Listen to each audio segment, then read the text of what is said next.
वृंदावन विहारी लाल की जय। राधा रानी की जय। श्री गुरुदेव भगवान की जय। श्री राधे राधे। भक्ति प्रश्नोत्तरी कार्यक्रम प्रारंभ किया जा रहा है। आइए हम भक्ति संबंधित प्रश्नों को श्रवण करें। गुरुदेव, प्रश्न है, रक्षाबंधन फर्स्ट टाइम पहली बार रक्षाबंधन कब मनाया गया था और किसके द्वारा यह रक्षाबंधन है किस उपलक्ष्य में मनाया जाता है और किसके द्वारा प्रथम बार ही चलाया गया है, इसके बारे में थोड़ा विस्तार से बताएं। येन बद्धो बलि राजा दानवेंद्रो महाबल। राजा बलि को बांधा था लक्ष्मी माता ने भाई बहन का रिश्ता मानकर। लक्ष्मी माता ने राजा बलि को कहा कि भैया मैं तुम्हारे पास आई हूँ और आज पूर्णिमा है सावन की, तो मैं कुछ मांगने के लिए आई हूँ। पहले तुमको ये बांधूंगी तुम्हारी कलाई में। तो उन्होंने बहन भाई का रिश्ता बना लिया। लक्ष्मी जी बहन बन गई और भाई बना लिया बलि राजा को, क्योंकि भगवान वामन वहाँ चौकीदार बन के खड़े हुए थे और वो जा ही नहीं रहे थे वैकुंठ। भक्तराज के दरवाजे पर खड़े द्वारपाल बने, तो उनको ले जाने के लिए तरीका लक्ष्मी माता ने बनाया था। तो लक्ष्मी माता ने राखी बांध दिया। ये सतयुग की बात है, सतयुग की घटना है, प्रथम घटना। तो बलि ने कहा, दीदी अब तुमने जब अपने भाई को ये राखी बांधा है तो अब तुम ही बताओ कि तुम्हें क्या चाहिए। तो लक्ष्मी जी ने कहा, भैया मैंने राखी इसी विश्वास के साथ बांधा है कि मुझे जो चाहिए वही तू देगा, बता जो मैं चाहूँ वही देगा ना। तो बलि जी ने कहा, हाँ वही मिलेगा। तो बोली, मुझे एक बार सच्चा इस बता दे, बदलेगा तो नहीं? नहीं बदलूंगा, तुम मांगो जो मांगा हो, मांगना हो। बोली, जो तेरे दरवाजे पर गेट पर चौकीदार खड़ा है वो मुझे दे दे। तो घबरा गए बलि महाराज। बोले, ये तुम चौकीदार कहती हो? ये तो मेरे स्वामी हैं, चौकीदार की लीला कर रहे हैं और ये मेरे प्राण हैं। चौकीदार नहीं कहो इनको, मेरे प्राण हैं ये।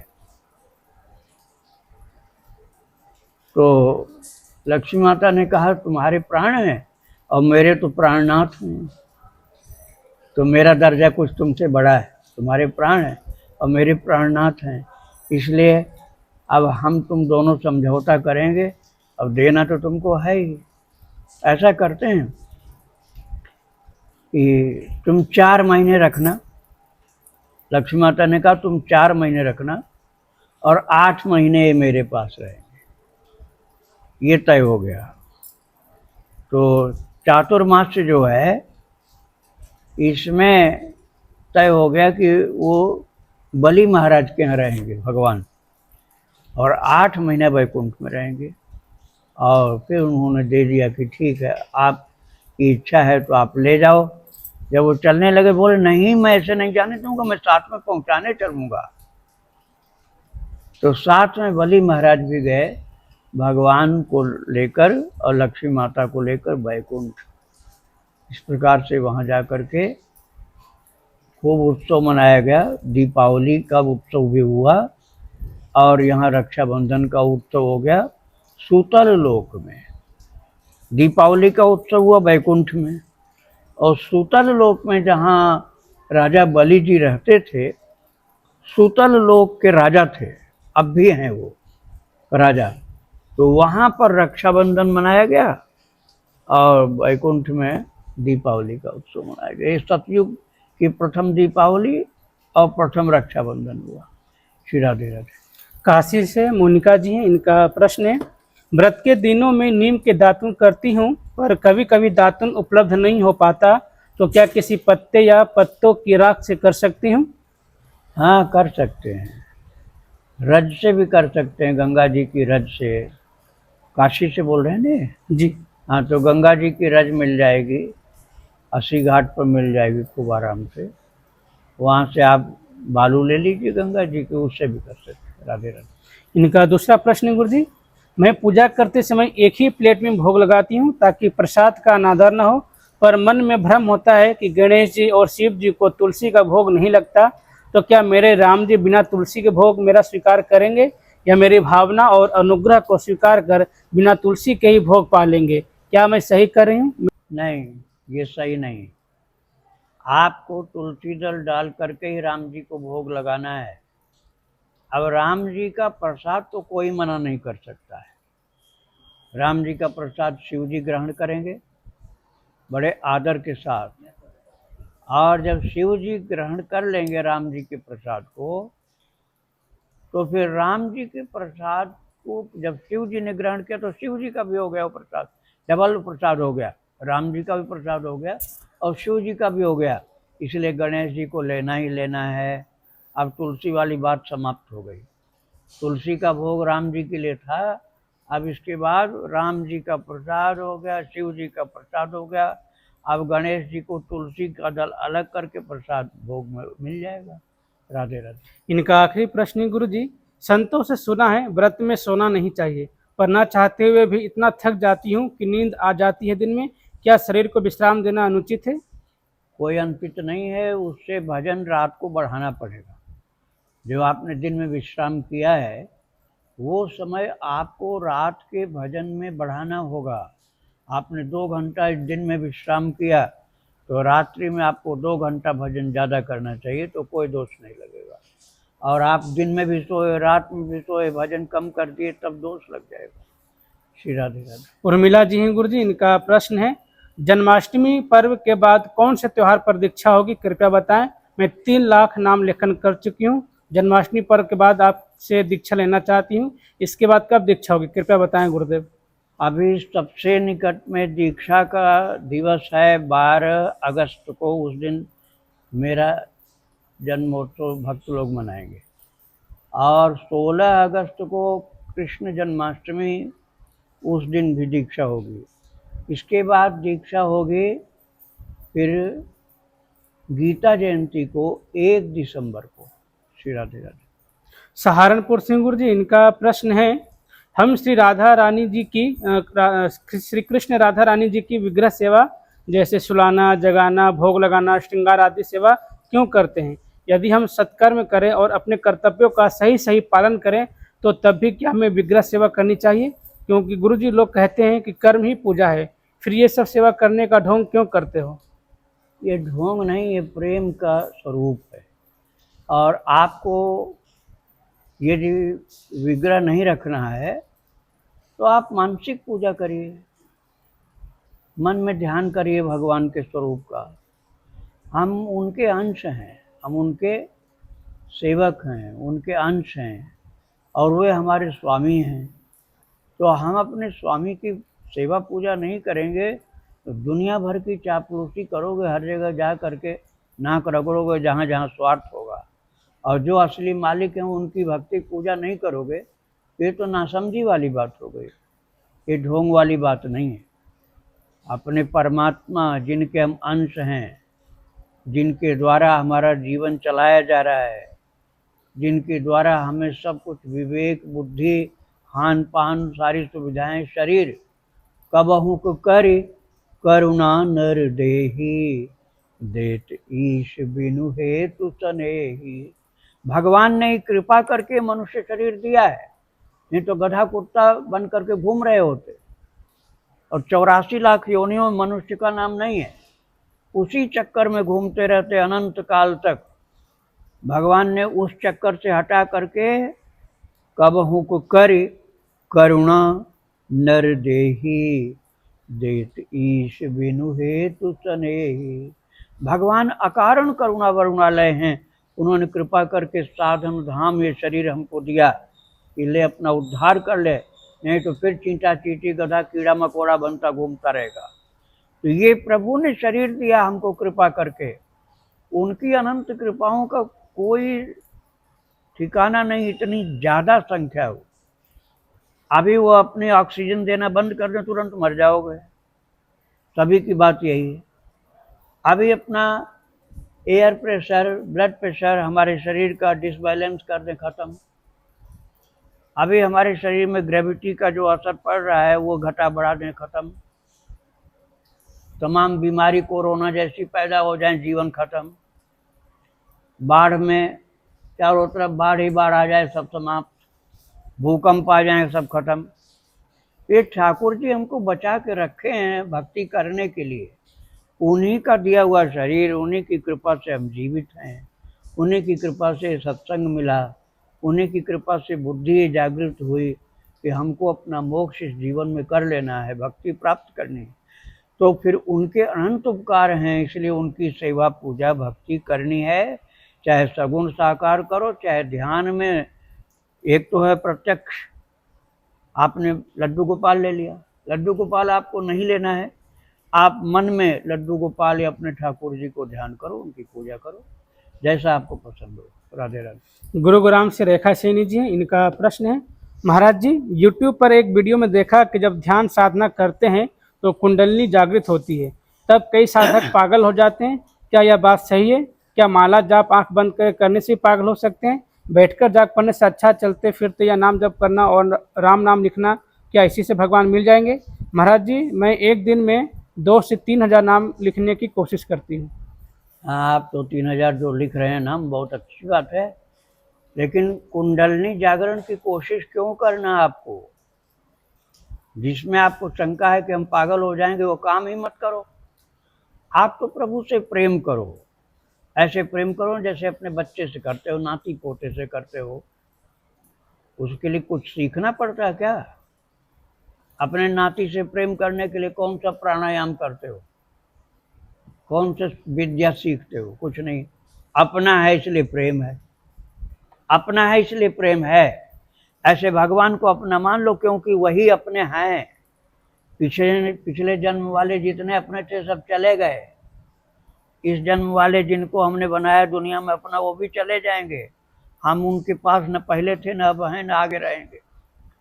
थोड़े दिन के झूठे रिश्ते बनते हैं, और भगवान से सच्चा रिश्ता है। तो जब वही केवल अपने हैं तो उनसे ही प्रेम करना चाहिए। दूसरी जगह झूठ के प्रेम में क्यों फंसे हम? तो जब उनसे प्रेम करेंगे तो उनका अपने आप ध्यान होता रहेगा। जैसे आप कितनी दूर चले जाओ, अपने बच्चों का ध्यान आपको रहता है, गृहस्थ लोगों को। ऐसे जो प्रभु का भक्त है उसको अपने प्रभु का ध्यान रहता है, चाहे आंख बंद करे चाहे मत करे, कोई क्रिया करे चाहे मत करे, उनसे प्रेम से बात करो। अकेले में बैठो तब उनकी जो बन पाए वो खिलाओ पिलाओ, सेवा करो, भक्ति करो, उनका नाम प्रेम से गाओ, उनकी कथा सुनो, उनके चरित्र सुनो, उनके भक्तों का चरित्र सुनो। आप भी भक्त बन जाओगे, जीवन शांतिमय, सुखमय, आनंदमय हो जाएगा। श्री राधे राधे। तो क्या गुरु इस बात में सच्चाई है कि कुंडलिनी जागृत के बाद लोग पागल हो जाते हैं? नहीं नहीं नहीं, ऐसा तब होता है ना जब उसको सही गुरु न मिले। कुंडलिनी के लिए जो अभ्यास करता है व्यक्ति, उसको ठीक ठीक सही गुरु मार्गदर्शक नहीं मिले और मनमानी करेगा तो ये घटना घट सकती है। ठीक मार्गदर्शक मिल जाए तो पागल होने वाली बात नहीं है। श्री राधे राधे। अंकुर जी हैं एमपी से, इनका प्रश्न है, मैं राम नाम का जाप एवं लेखन करता हूँ, क्या मुझे विष्णु सहस्त्र नाम का ये पाठ करना चाहिए? तो अगर करना चाहिए तो क्या हिंदी में कर सकता हूँ या सिर्फ राम नाम जप एवं लेखन ही काफ़ी है? देखिए, नाम भगवान का परम कल्याणकारी है। वह किसी प्रकार से आपको जपना है, लिखना है, कीर्तन करना है। आप जिससे प्रेम करोगे, भले माला तो नहीं करो, लेकिन बार बार उसका नाम सुनना अच्छा लगता है। संसार की बात मैं कर रहा हूँ। आपका जिससे बहुत घनिष्ठ प्रेम होगा, माला से भले नहीं नाम जपोगे, लेकिन उसकी चर्चा चले तो अच्छा लगेगा, उसका नाम कोई बोल दे तो अच्छा लगेगा। जबकि उससे रियल रिलेशन नहीं है, थोड़े दिन का है, विनष्ट होने वाला संसार, अपना शरीर, उसका शरीर। तो भगवान अपने अच्छे लगें, अपने सगे लगें, उनका नाम जप करो, कीर्तन करो, ध्यान करो, पूजा करो। ये अपने जीवन के लिए कल्याणकारी कार्य है। ये नहीं करोगे तो वो आयु बेकार चली जाएगी। और जब जाओगे तुम शरीर छोड़ करके, तो शरीर तो यहाँ रहेगा, तुम जाओगे, धर्मराज के दूत ले जाएंगे, चाहे विष्णु दूत, चाहे कोई भी ले जाए, तो जहाँ जाओगे वहाँ पूछा जाएगा क्या लेके आया है तू? यहाँ वाली कोई चीज़ ले जा पाओगे क्या? जो तुमको मिली है वो कोई चीज़ जाएगी तुम्हारे साथ? न फ्लैट जाएगा, न बंगला जाएगा, न गाड़ी मोटर, न रुपए पैसे, न सोना चांदी, न प्रॉपर्टी, न कोई कैश, कुछ नहीं जाएगा ना। तुम इतने ज्यादा बुरी तरह ठगे जाओगे जब भजन नहीं करोगे, तो वहां तुम्हें रोना पड़ेगा कि हमारे पास तो कुछ नहीं था जो हम लेके आए, और जो था वो सब छूट गया। तो पछताने वाला काम क्यों करो? भक्ति कर लो, नाम जप लो, कीर्तन कर लो, प्रभु की पूजा कर लो, उनसे प्रेम कर लो, परोपकार के कर्म कर लो, ये जाएंगे साथ में। एक नाम भी तुम्हारा यहाँ छूटेगा नहीं, सब साथ में जाएगा। नाम जप कीर्तन ध्यान पूजा परोपकार सेवा, ये यहाँ छोड़ के नहीं जाओगे। सांसारिक चीजें छूट जाएंगी, सांसारिक चीजें छूट जाएंगी, और ये सब की सब दैवी प्रभु की चीजें हैं, भक्ति की चीजें, भगवान की चीजें हैं, आध्यात्मिक संपदा है। यह आध्यात्मिक संपदा जीवात्मा के साथ जाती है, इसलिए तुम्हारा जीवन सार्थक हो जाएगा मनुष्य का यदि भक्ति करोगे, नहीं तो व्यर्थ हो जाएगा। राधे राधे। पुष्पा जी अहमदाबाद से, इनका प्रश्न है, आपसे प्रश्न किया था कि नाम में रस नहीं आता तो पद गायन करें, तो आपने कहा कि नहीं, खाली सुबह शाम करो और स्वरूप का ध्यान करते करते जब करो तो ज़्यादा अच्छा रहेगा। परंतु गुरु जी, स्वरूप का ध्यान कैसे करें? अभी हृदय में तो प्रकाशित नहीं हुआ है रूप, तो क्या जो तस्वीरों में रूप होता है भगवान का, या जैसे कि कनक भवन में या कनक बिहारी सरकार का, इस स्वरूप का ध्यान कर सकते हैं? जिस मंदिर में आपकी श्रद्धा ज़्यादा हो, जैसे कनक भवन का आपने नाम लिया, या और कोई मंदिर जैसे बांके बिहारी है, या और कोई मंदिर, जो भी भगवान का मंदिर आपको बहुत ज़्यादा प्रिय है, वहाँ के ठाकुर जी का ध्यान करो। आप जिस मंदिर में आपकी श्रद्धा विशेष है, वहीं के ठाकुर जी का आप ध्यान करो। या आप चाहो तो अपने मन से एक सुंदर सी कल्पना करके माखन चोर कन्हैया का रूप बना लो, आंख बंद करके, या फोटो से बना लो, ऐसा देख देख देख देख करके, बस वही जहाँ की मन में बस जाए, उन्हीं से प्रेम करो, और तुम्हारे लिए भगवान वैसा ही बन के कृपा कर देंगे, क्योंकि भगवान भक्त की इच्छा अनुसार ही रूप धारण करते हैं, लीला करते हैं। राधे राधे। इनका दूसरा प्रश्न है, गुरुजी, हम किस तरह से नाम जपें कि स्वरूप का बोध हो जाए, प्रभु का नाम लेते ही आंसू आने लगे? मैं प्रेम में बिहल होकर नाम जपूं, मैं ऐसा नाम जपना चाहती हूँ, गुरुजी मुझे इसकी विधि बताइए। इसकी विधि ये है कि आप भक्तों का चरित्र सुनो, भक्तों का चरित्र सुनो, सुनने में ध्यान ज़्यादा लगाना है, ध्यान सुनने में लगाना है कि क्या सुनाया जा रहा है, और नाम जपने में अंधाधुंध मत लगो। चरित्र सुनते समय धीमी गति से, बहुत धीमी गति से नाम जप करो, स्पीड नहीं, एकदम स्लो। जैसे आपको भगवान के भक्त का चरित्र सुनाया जा रहा है, मान लो मीरा जी का आप सुन रहे हैं, अब मीरा जी के साथ ठाकुर जी क्या क्या लीला कर रहे हैं उस पर ध्यान दो, और आप आराम से, जब याद आ जाए, भूल जाओ तो भूल जाओ, कोई बात नहीं। जैसे मीरा जी के चरित्र में आपको आनंद बहुत ज़्यादा आने लगा, और जब रुक गया तो कोई पाप नहीं लगेगा, और जब याद आया फिर जब धीमे से चालू करो, जो प्रिय लगे वही नाम चालू कर दो, राम राम राम राम राम राम राम राम, या कृष्ण कृष्ण कृष्ण, या राधा राधा राधा राधा।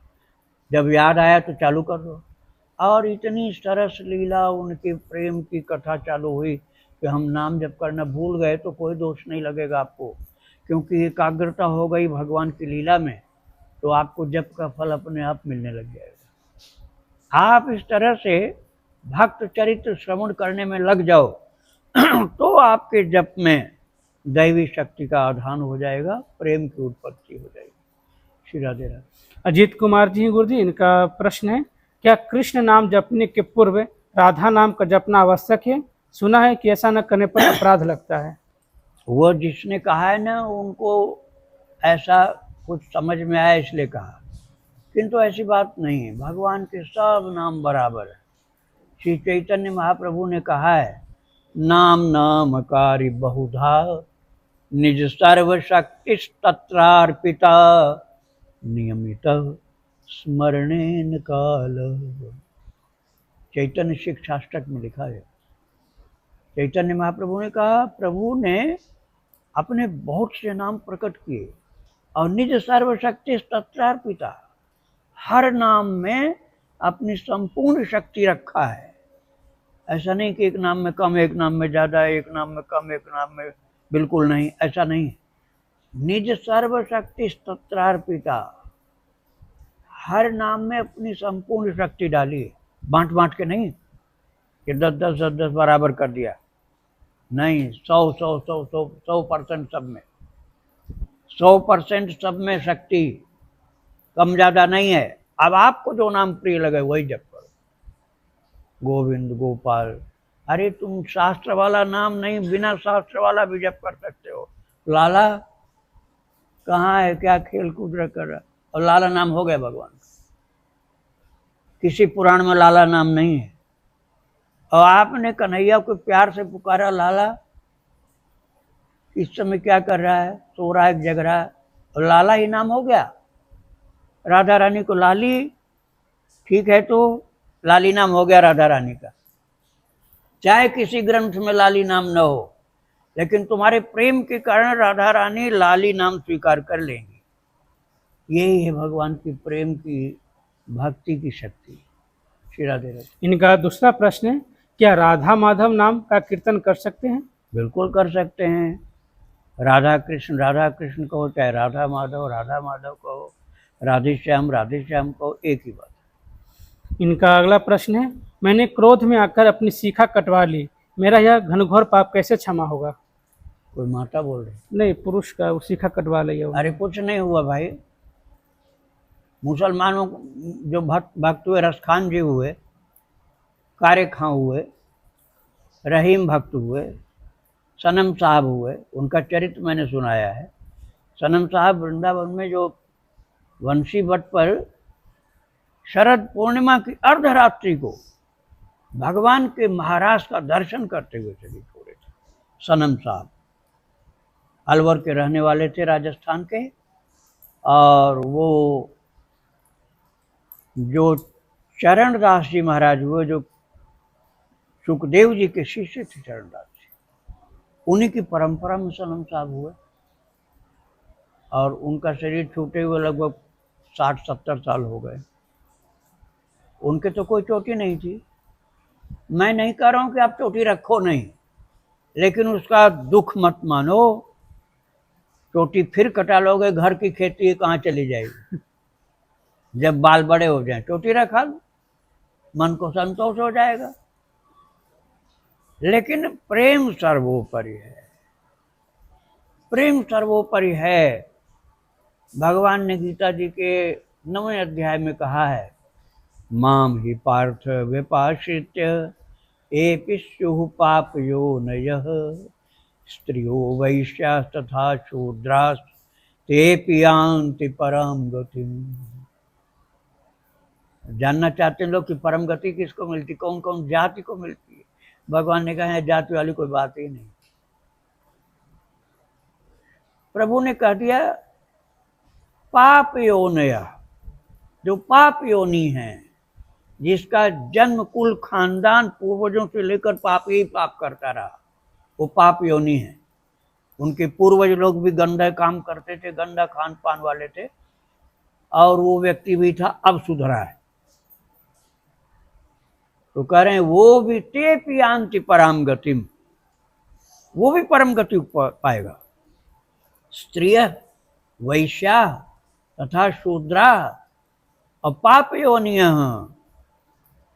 तेपि यान्ति परम गतिम। 9वें अध्याय का श्लोक है गीता जी का। भगवान के यहाँ ये सब भेदभाव नहीं है, कोई संप्रदाय के हो, बिना संप्रदाय के हो,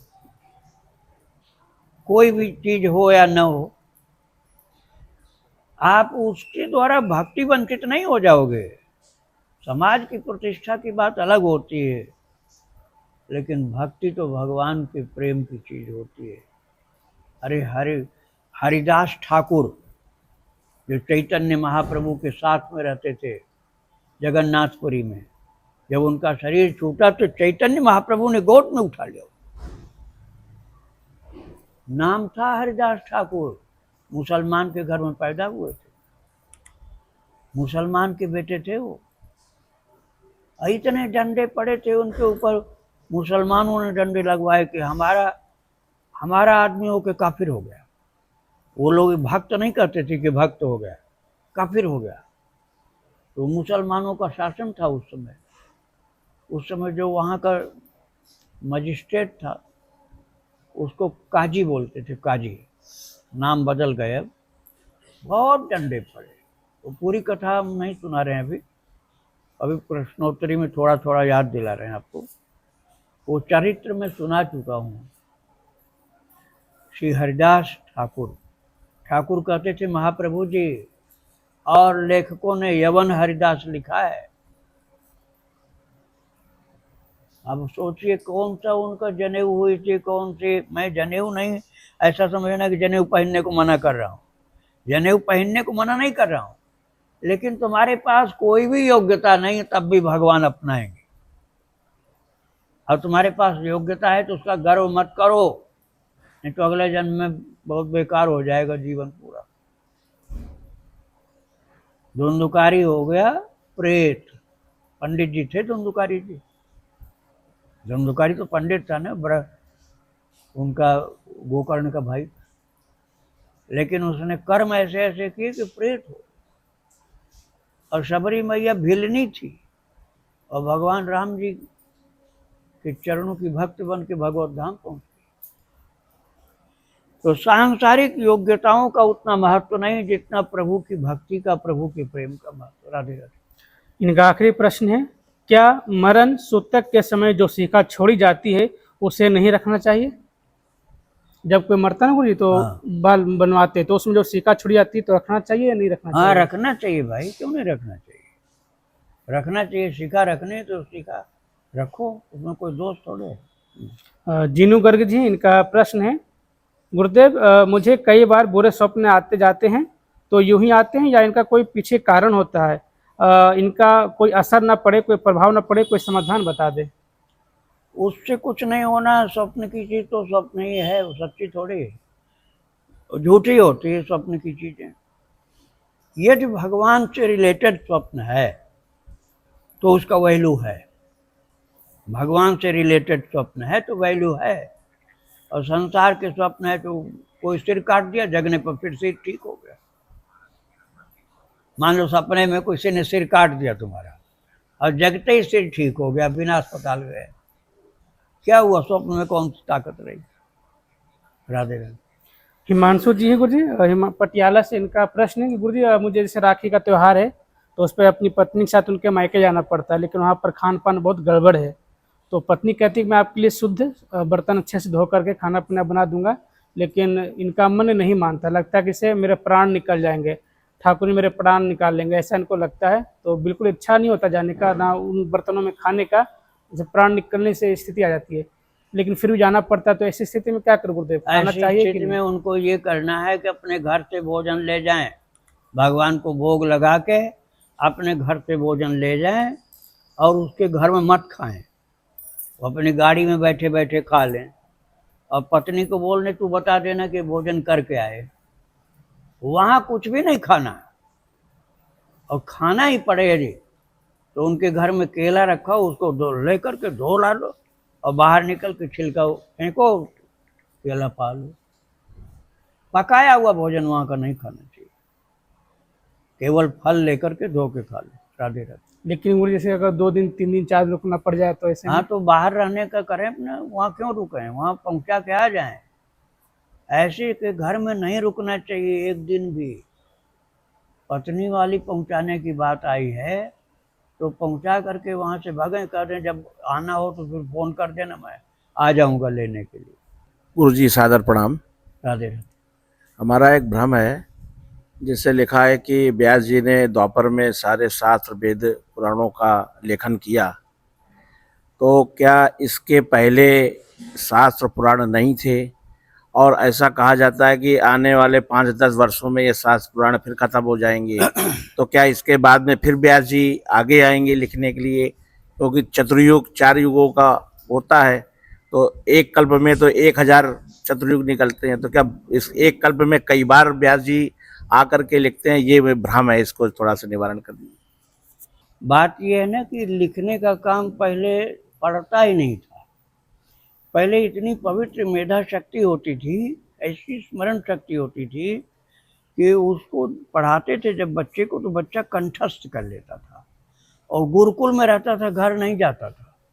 उसका एक ही दृष्टि उनका उसकी रहती थी, एक लक्ष्य होता था कि मुझे सब ग्रंथ कंठस्थ करने हैं, सब ग्रंथ कंठस्थ करने, एक ही उसका टारगेट था। और उसको पढ़ाने वाला पढ़ाता था, भाव से याद कराना और उसे याद करना, लिखने की बात ही नहीं थी पहले। तो सब मुखाग्र होता था सब। और जब मुसलमानों ने हमारे यहाँ की लाइब्रेरियाँ जलाई थी ना भारत की, तो चिंता हो गई सबको कि अब कहाँ मिलेगा सब। तो ऐसे ऐसे मिले थे लोग, दक्षिण भारत से एक वोपदेव मिले थे जिनको सारे शास्त्र कंठस्थ थे। करपात्री जी को बहुत कंठस्थ थे शास्त्र, अभी भी रामभद्राचार्य को बहुत सारे कंठस्थ हैं। तो अब ये बात दुर्लभ सी दिखलाई पड़ती है, लेकिन पहले ये सुलभ थी। है शास्त्र कंठस्थ होते थे, तो लिखा नहीं जाता था। जब मेधा शक्ति कम होने लग गई लोगों की, आहार विहार सदाचार, खाना पीना रहना सहना, कुसंग, सत्संग की जगह कुसंग, ये सब चालू हो गया। और मुगल काल आ गया, और तब तो तुलसीदास जी ने एक पुस्तक लिखी थी रामायण की, फिर टोडरमल से और कॉपी उसकी 2, कुल 3 प्रति लिखवाई गई। तो कलयुग के प्रारंभ से ये जरूरत पड़ी है। तब जो सब कंठस्थ हुआ करता था, उससे आगे परंपरा चल नहीं पाएगी, ऐसा विचार करके भगवान वेदव्यास जी ने गणेश जी से कहा कि अब मैं बोलूँगा और आप लिखो, क्योंकि किसी में दम नहीं है कि पूरा लिख सके कोई। आप लिख सकते और कोई लिख नहीं पाएगा। तो बोले कि महाराज मैं रुकूंगा नहीं, मैं लिखता जाऊंगा, आप आराम नहीं करना बीच में। बोले देखो, जो लिखोगे उसका अर्थ समझ के लिखोगे। तो जब व्यास जी को थोड़ा आराम करना होता था तो बहुत कठिन लिखाते थे कि अब गणेश जी थोड़ी देर मेहनत करो, समझो बूझो, तब आगे बोलूँगा। तो ये दोनों लोग कोई मकान में बैठ के नहीं करते थे। आप जाओगे ना बद्रीनाथ से थोड़ा ऊपर, माणाग्राम जो कैंप है, उसके आगे 2 गुफाएं पड़ती है, व्यास गुफा, एक गणेश गुफा। मैंने दर्शन किया वहाँ जाकर। अगल बगल में दोनों गुफाएं हैं। अब आवाज़ भी उनकी बुलंद थी, शक्ति थी आवाज़ में। तो एक गुफा के अंदर चाहे कितनी बर्फ़ पड़ रही हो, गुफा के अंदर बैठते थे, एक व्यास गुफा, एक गणेश गुफा। तो व्यास जी बोलते थे, गणेश जी लिखते जाते थे। और महाराज ये दैवी शक्ति थी उनकी, न पेन खराब होना, न स्याही कम होना, न बल्ब चाहिए, न बिजली चाहिए, न उनके लिए कोई ऐसी चीज़ चाहिए जिसकी हम लोगों को ज़रूरत पड़ती है, भोजन नाश्ता पानी, ये सब कुछ नहीं चाहिए उनको, दैवी शक्ति उनके अंदर। तो ये आवश्यकता पड़ी उनको कलयुग के जीवों के उद्धार के लिए। ठीक है।